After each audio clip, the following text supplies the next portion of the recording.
Assalamualaikum warahmatullahi wabarakatuh. Kami dari kelompok 3 yang beranggotakan Siti Ayu Anissa, Nurhaliza, Maulana, serta saya sendiri Sri Wahyuni.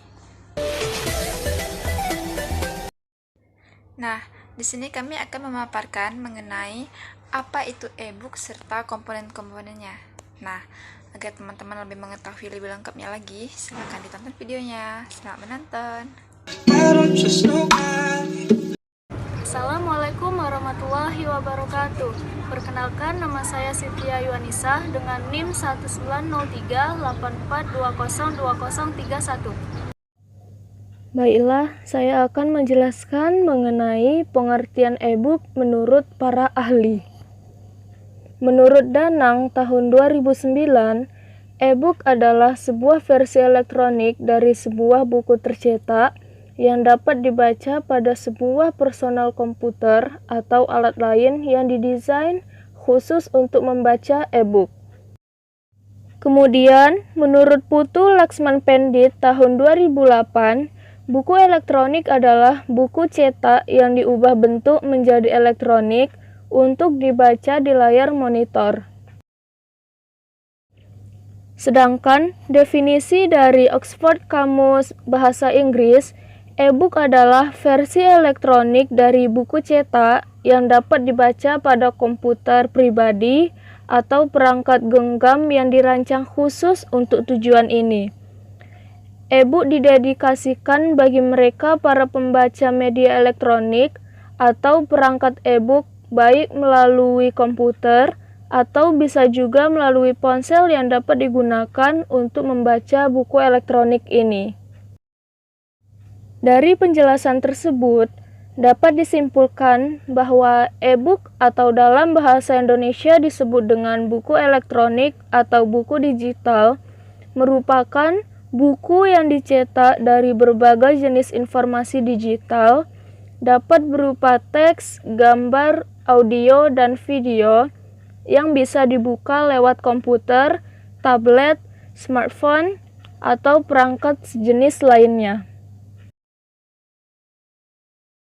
Fungsi dari e-book. Yang pertama, sebagai sarana informasi. E-book atau buku digital memiliki fungsi yang sama seperti buku, yakni sebagai media informasi. Melalui e-book, kita memperoleh informasi baik berupa teks maupun gambar, disertai konten yang lebih menarik, yakni video dan juga audio. Tidak hanya itu, buku elektronik ini memiliki format yang sangat memudahkan pemiliknya untuk mencari informasi yang diinginkan, seperti format PDF dan HTML dengan tersedianya kecanggihan fitur pencarian.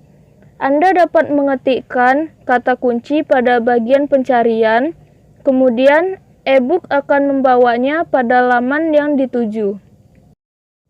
Yang kedua, sebagai media pembelajaran. Saat para pelajar cenderung mudah bosan dan susah mencari jawaban, maka buku elektronik ini bisa dimanfaatkan sebagai media pembelajaran yang efektif. Dengan e-book ini, para pelajar akan lebih tertarik untuk mempelajarinya. Selain sebagai media pembelajaran untuk para pelajar, e-book juga bisa menjadi media pembelajaran untuk kegiatan bisnis, yakni e-book yang berisi tema-tema bisnis untuk menjalankan bisnis dari nol sampai meningkatkan perkembangan bisnis yang selama ini dialami.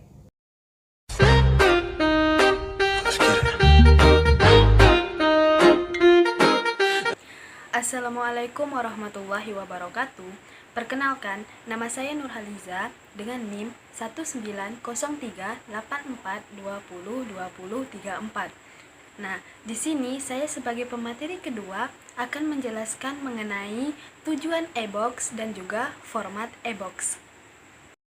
Tujuan e-book. Yang pertama, mempermudah proses penyebaran informasi. Dengan adanya pendistribusian buku elektronik, maka dengan melalui internet serta perangkat elektronik akan mendapatkan informasi hanya dengan melalui buku elektronik tersebut. Kemudian yang kedua, mempermudah proses belajar mengajar.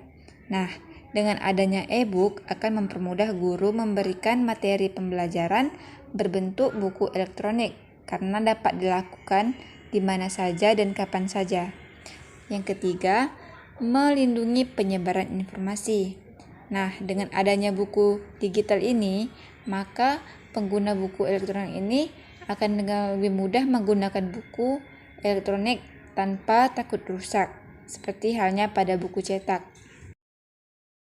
Selanjutnya, format e-book, di mana terdiri dari satu, teks polos, yaitu format e-book yang paling sederhana yang dapat dilihat setiap peranti lunak menggunakan komputer personal. Yang kedua, PDF, di mana format ini menghubungkan kelebihan dalam hal format yang siap untuk dicetak.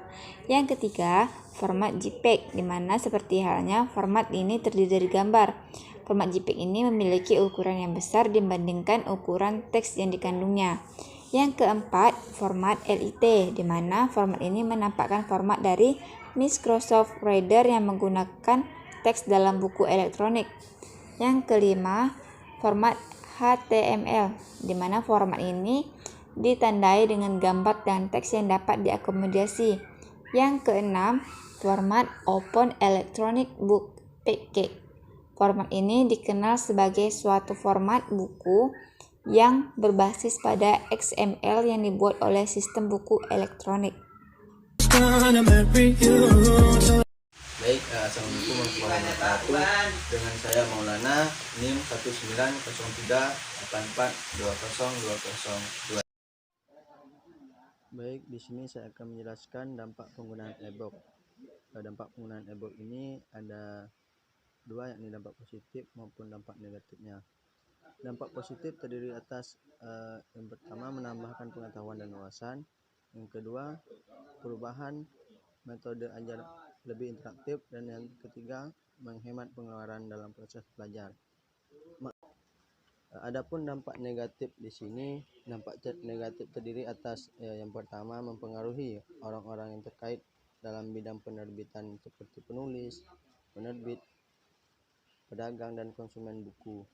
Yang kedua, tidak semua orang dapat mengakses informasi dari e-book. Mengapa demikian? Karena tingkat melek teknologi masih relatif belum merata di Indonesia. Terakhir, ada berkurangnya kesenangan dalam membaca. Mengapa hal demikian saya sebutkan? Karena tidak dapat dipungkiri bahwa bagi para pencinta buku ini terdapat kesenangan saat membuka dan membaca setiap lembar pada buku cetak. Perkenalkan, saya Sri Wahyuni dengan NIM 1903842020019. Nah teman-teman, setelah mengetahui apa itu e-book yang disiarkan oleh para ahli, kemudian fungsi serta tujuan dan format dari e-book, tidak lupa juga e-book ini juga memiliki kelebihan dan kekurangan. Nah, di mana untuk kelebihannya terdiri dari yang pertama, lebih ringkas. Kenapa dikatakan lebih ringkas daripada buku cetak? Karena pengguna smartphone dapat menggunakan e-book ini di mana saja dan kapan saja. Lebih ringkas bukan? Nah, kemudian yang kedua, lebih awet. Kenapa dikatakan lebih awet? Karena e-book ini bersifat digital sehingga lebih awet dan tidak mudah rusak. Nah, untuk kelebihan yang ketiga ini dikatakan e-book ini lebih murah. Karena dari harga biasanya buku elektronik ini lebih murah daripada buku cetak. Kemudian kelebihan yang keempat, ramah lingkungan. Dikatakan ramah lingkungan karena tidak membutuhkan tinta dan kertas seperti buku cetak, sehingga buku elektronik atau buku digital ini lebih ramah lingkungan daripada buku. Selanjutnya yakni kekurangan dari e-book, di mana terdiri dari yang pertama, tidak dapat dipegang. Karena bagi kebanyakan orang lebih nyaman menggenggam buku daripada smartphone. Kemudian yang kedua, masalah hak cipta. Karena karya ilmiah yang dibuat secara online seringkali dijiplak oleh pihak lain tanpa seizin pemiliknya. Kekurangan yang ketiga, yakni ukuran huruf lebih kecil. Karena secara umum ukuran font e-book lebih kecil daripada di buku cetak. Kemudian kekurangan yang keempat, kualitas mata berkurang. Karena saat menggunakan e-book tanpa menggunakan kacamata anti radiasi, cahaya dari ponsel akan lebih cepat menyebabkan kerusakan mata. I don't just know why. Nah.